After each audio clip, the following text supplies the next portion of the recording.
கர்த்தர் நம்மை ஆசீர்வதிப்பாராக. இந்த விசுவாசத்தை குறித்து நம்ம தொடர்ச்சியாக பார்த்துட்டு இருக்கோம்.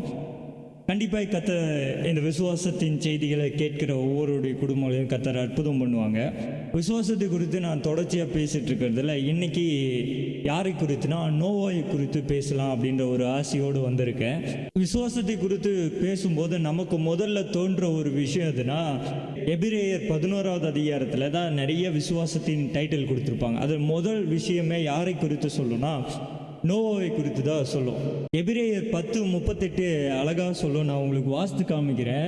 விசுவாசத்தினாலே நீதிமான் பிழைப்பான். இந்த வார்த்தையை தெளிவாக சொல்லும். விசுவாசத்தினாலே நீதிமான் பிழைப்பான். அதே போல் எபிரேயர் 11வது அதிகாரம் 1வது வசனத்தில் சொல்லும், விசுவாசமானது நம்பப்படுகிறவர்கள் உறுதியும் காணப்படாதவர்களின் நிச்சயமாக இருக்கிற. இந்த வசனங்கள் எல்லாம் நீங்கள் கொஞ்சம் ஞாபகம் வச்சுக்கோங்க. அடுத்தது 11வது அதிகாரத்தில் 6வது வசனம் சொல்லும், விசுவாசம் இல்லாமல் தேவனுக்கு பிரியமாக இருப்பது கூடாத காரியம். ஏனென்றால் தேவனிடத்தில் சேருகிறவன் அவர் உண்டென்றும் அவர் தம்மை தேடுகிறவருக்கு பலன் அளிக்கிறார் என்றும் விசுவாசிக்க வேண்டும் அப்படின்ற வசனத்தை சொல்லி 6வது அதிகாரத்தை சொல்லி, விசுவாசத்தினாலே நோவா தற்காலத்திலே காணப்படாதவைகளை குறித்து தேவன் எச்சரிப்பை பெற்று. ஓகே, அதுக்கு கீழே நம்ம தொடர்ச்சியாக நோவாவை குறித்து நான் சொல்கிறேன். ஆனால் இந்த இடத்துல வசனங்கள், இந்த 3 வசனங்கள் எதைக்கு சொல்லுதுன்னா, விசுவாசம் என்பது நீதிமான்கள் பிழைப்பான். விசுவாசித்தான் நீதிமான் என்ன பண்ணுவானா பிழைப்பான். அதே போல் விசுவாசம் என்பது நம்பப்படுகிறவர்கள் உறுதியும் காணப்படாதவர்களே நிச்சயமா. இது நோவாவை குறித்து அழகாய் சொல்லும். நோவான்றவர் கர்த்தரை முகமுகமாய் பார்க்கல, ஆனால் கர்த்தருடைய சத்தத்தை மட்டும் கேட்கிறார். இவருடைய தாத்தா கூட ஒருவேளை சொல்லியிருக்கலாம். ஏனோக்கு என்ன சொல்லியிருக்கலாம், நான் தேவனோடு இருந்தேன், தேவன் எனக்கு இந்த காரியத்தை தந்தாங்க. ஏனோக்கு தேவனோடு சந்தரித்து கொண்டு இருந்தால் அவள் தேவன் எடுத்துக்கொண்டார் அப்படின்ற வசனத்தை நம்ம ஆதியாகமத்தில் வாசிக்கிறோம். ஒருவேளை இந்த வார்த்தைகளெல்லாம் நோவா கேள்விப்பட்டு அளவு கடந்த ஒரு அன்பும் பாசமும் தன்னை அறியாமலே தேவத்து மேலே வந்திருக்கும்னு நான் நம்புகிறேன். இவருடைய விசுவாசம் எப்படிப்பட்டதாக இருந்ததுன்னா, அவருடைய காலத்தில் இருந்த எல்லாருமே, நீங்கள் ஆதியாகமத்தில் நீங்கள் வாசித்தீங்கன்னா தெரியும், 7வது அதிகாரம் 8வது அதிகாரத்தில் அவருடைய காலத்தில் வாழ்ந்த எல்லாருமே துஷ்டர்களாயும் கர்த்தருக்கு கீழ்ப்படியாதவர்களாயும் ஏன் இவர்களை உண்டாக்கின அப்படின்னு சொல்லி மனஸ்தாபப்படுற ஒரு நிலைமையில தான் கர்த்தர் இருந்தாங்க. அப்படிப்பட்ட சூழ்நிலை இருக்கிற ஜனங்கள் மத்தியில் ஒருத்தர் எப்படி இருக்காருன்னா நீதிமானும் உத்தமனுமாக இருந்தார். அவர் நீதிமானாக இருந்தார், கர்த்தருடைய உத்தமனாய் நடந்தார் அப்படின்ற வசனம் என்ன பண்ணுது. அப்போ இப்படிப்பட்ட ஒரு மனுஷனை ஆண்டவர் என்ன பண்ணுறாங்க, அப்போ ஆண்டவர் பேசுகிறதுக்கு முன்னாடியே ஆண்டவர் மேலே தேவத்து மேலே ஒரு நம்பிக்கை என்ன பண்ணுதுன்னா இருக்குது. இந்த உலகத்தில் இருக்கவங்க யார் எப்படி இருந்தாலும் சரி, நான் தேவன் மேலே ஒரு அன்போடு இருப்பேன் அப்படின்றதுல நோவா உறுதியாக இருந்தார். அதனால தான் நோவா கிட்ட ஆண்டவர் பேசுகிறாங்க, நான் உன்னையும் உன் குடும்பத்தையும் நான் காப்பாற்ற நீ ஒரு பேழையை என்ன பண்ணு. இது எப்படிப்பட்ட விசுவாசம்னா, ஆண்டவர் பேசுவாங்க பேச மாட்டாங்கன்றது 2வது விஷயம். ஆனால் இது எப்படிப்பட்ட விசுவாசமாக நான் ஃபீல் பண்ணுறேன்னா, யோசித்து பாருங்கள், ஆண்டவருடைய சத்தத்தை இது வரைக்கும் கேட்டது கிடையாது. ஆண்டவர் எப்படி பேசுவாங்கன்னு தெரியாது, அவருடைய சத்தம் எப்படி உணர்த்தும்னு தெரியாது, எதுவுமே தெரியாது. ஆனால் ஒரு சத்தம் கேட்குது, ஒரு பேழையை உண்டாக்கு, உன்னை காப்பாற்றுவேன், உன் பிள்ளைகளை காப்பாற்றுவேன், இங்கே இருக்கிற ஜனங்கள்லாம் தீயவர்களாக இருக்கிறாங்க, உன்னை கொண்டு என்ன பண்ணுறேன், இந்த பூமியை பழுக பெருக பண்ணுறேன் அப்படின்ற ஒரு சத்தம் கேட்குது. இந்த சத்தத்தை நோவா என்ன பண்ணுறாருன்னா பிலீவ் பண்ணுறாரு, இதை விசுவாசிக்கிறாரு. அப்போ யோசித்து பாருங்க, கண்டிப்பாக கர்த்தர் என்கிட்ட ஒரு நாள் பேசுவாங்க, அந்த வார்த்தை எனக்கான வார்த்தையாக இருக்குன்றத நோவா உறுதியாக என்ன பண்ணான்னா பிடிச்சிக்கிட்டாரு. இது எனக்கு ஒரு ஆச்சரியமான ஒரு கான்வர்சேஷனாக நான் ஃபீல் பண்ணேன்.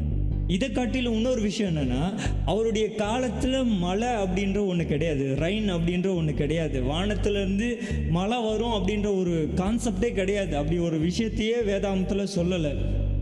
ஆனால் ஆண்டவர் எப்படி சொல்கிறான்னா, மழையினால் இந்த ஜனங்களை அழிப்பேன், ஒரு கூட்ட மிருக ஜீவன்கள் உங்ககிட்ட வந்து தஞ்சம் அடையும், இவர்களையெல்லாம் நான் காப்பாற்றுவோம் அப்படின்ற வசனம் இருக்குது. ஆனால் மழைன்றதை இந்த ஜனங்கள் பார்த்ததில்லை. அப்போ எப்படிப்பட்ட பிரயாசத்துக்குள்ளே, எப்படிப்பட்ட பழி சொல்லுக்குள்ளே இவர் இருந்திருப்பார், எப்படிப்பட்ட கேலி கிண்டல்கள் இவர் குடும்பத்துக்கும் இவருக்கும் வந்திருக்குன்றதை நான் ஆச்சரியமாக பார்க்குறேன். யோசித்து பாருங்க, ஆண்டவர் பேசுகிற சத்தம் எப்படிப்பட்ட சத்தம் கேட்காது, ஆனால் ஆண்டவர் சத்தத்தை கேட்டுட்டாரு. 2வது, ஆண்டவர் பேழையை செய்ய சொன்னாங்கன்னு செய்கிறாரு. அது கடல் பகுதியும் கிடையாது. ஒருவேளை கடல் பகுதியாக இருந்தால் கூட கேலி கிண்டலுக்குள்ளே என்ன பண்ணியிருக்க தேவையில்ல, போயிருக்க தேவையில்ல. அது கடல் பகுதியும் கிடையாது. அது ஒரு நல்ல தரையான ஒரு பகுதி தான். மழை அப்படின்ற ஒரு கான்செப்டே கிடையாது. மழையை குறித்தும் என்ன பண்ணுறாரு, மனம் திரும்புங்கள்னு என்ன பண்ணுறாரு, பிரசங்கமும் பண்ணியிருக்கிறாரு. இவனுங்களாவது ரசிக்கப்படுவானுங்களா அப்படின்னு சொல்லி இவ்வளோத்தையும் என்ன பண்ணுறாரு. இப்படிப்பட்ட ஒரு குடும்பத்தை மற்றவர்கள் பார்க்கும்போது எப்படி பார்த்துருப்பாங்கன்னா, ஒரு கேலியான வாழ்க்கையாக தான் பார்த்துருப்பாங்க. ஆனால் கண்மூடித்தனமான ஒரு நம்பிக்கை, ஒரு ஜென்ரலான ஒரு விஷயமாகவே நீங்கள் யோசித்து பாருங்கள். இப்படிப்பட்ட வாழ்க்கையில் இருக்கிற ஒருத்தர் ஆண்டவர் மேலே, தெய்வத்து மேலே ஒரு நம்பிக்கை வைக்கிறார்னா அது எப்படிப்பட்ட நம்பிக்கைனா, கண்மூடித்தனமான நம்பிக்கையாக தான் நான் என்ன பண்ணுறேன்னா விசுவாசிக்கிறேன்.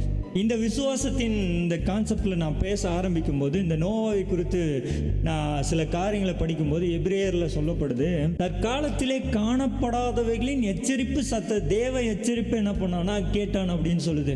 அப்போ எச்சரிப்பை கேட்டானா அந்த விஷயம் அது காணப்படாதவைகள் அப்படின்ற எபிரேயரில் மென்ஷன் பண்ணி சொல்லுது. காணப்படாதவைகள்னா அதை குறித்து அவனுக்கு யோசனையே கிடையாது, அது எப்படி இருக்குன்ற ஒரு இமேஜினேஷனே கிடையாது.